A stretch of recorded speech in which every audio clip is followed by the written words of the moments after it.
worth of Bitcoin back in August 2010, that money would now be worth an estimated $50 million. For many investors and Wall Street sharks, those returns are too tempting to ignore.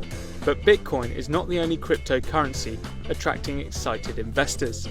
Ethereum, Ripple, Litecoin, and Dash are some of the other 1,000 or so digital currencies that have been created so far. But are they a safe bet for your hard-earned money? And can the growth continue?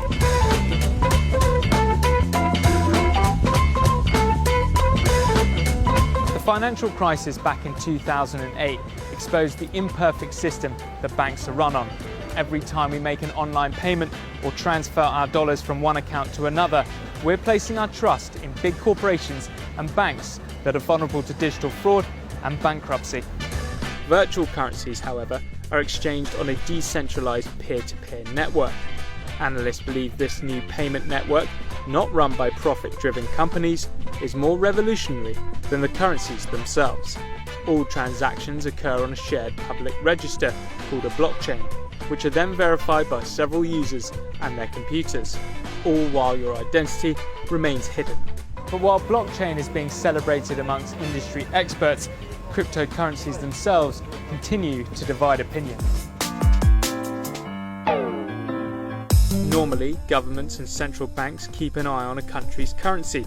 They have the ability to take a number of measures that could either increase or decrease its value. And although that might not always work, there is at least someone held accountable. With cryptocurrencies, there is no institution or person protecting their value. That means prices are based solely on what people think they're worth, and if something undermines that belief, they can go into freefall. And earlier this year, the second biggest cryptocurrency, Ethereum, did just that. Its value collapsed from $317 a coin to 10 cents a coin in just one day.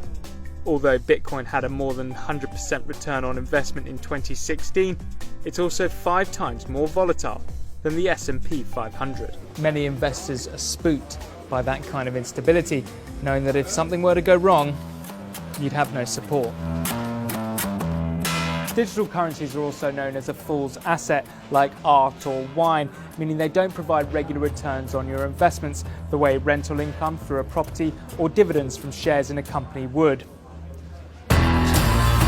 The only way to make money through virtual currency trading is to find someone who'll pay you an even higher price than you did originally.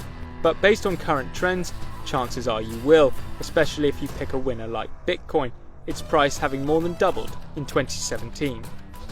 But many analysts believe the Bitcoin gravy train has left the station, and that the real profits are to be made in the smaller coins. The price of NEM coins, Dash coins, Litecoins, and more have all soared this year. Digital currency transactions, though, are still reliant on human intervention. That's because each transaction has to be checked and registered by multiple people, which can result in trades being slow to process. Additionally, the people doing the checking aren't necessarily interested in your transaction and may want to keep prices high if they're holding on to Bitcoins or Ethereum themselves. So, as Bitcoin users demanded quicker transactions, this was at odds with the people mining Bitcoins. Fears were growing that this was going to become a huge problem. That led to a split in the Bitcoin currency in August 2017. The original Bitcoin is now referred to as Core, while a second currency, Bitcoin Cash, was created alongside it. It provides quicker transactions and is the fourth biggest cryptocurrency, now worth over $5 billion. Like most virtual currencies, it is extremely volatile, and 24 hours after Bitcoin Cash was created, its price fell by more than half. This revealed a weakness in the system, whereby the people using the currencies are still reliant on an entirely different group of people to make that exchange official.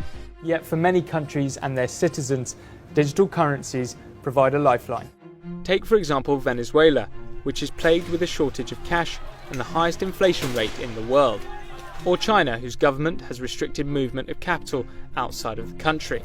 Digital currencies present an attractive alternative to traditional currency and investments. Its rising popularity in these countries is part of the reason behind Bitcoin's recent surge.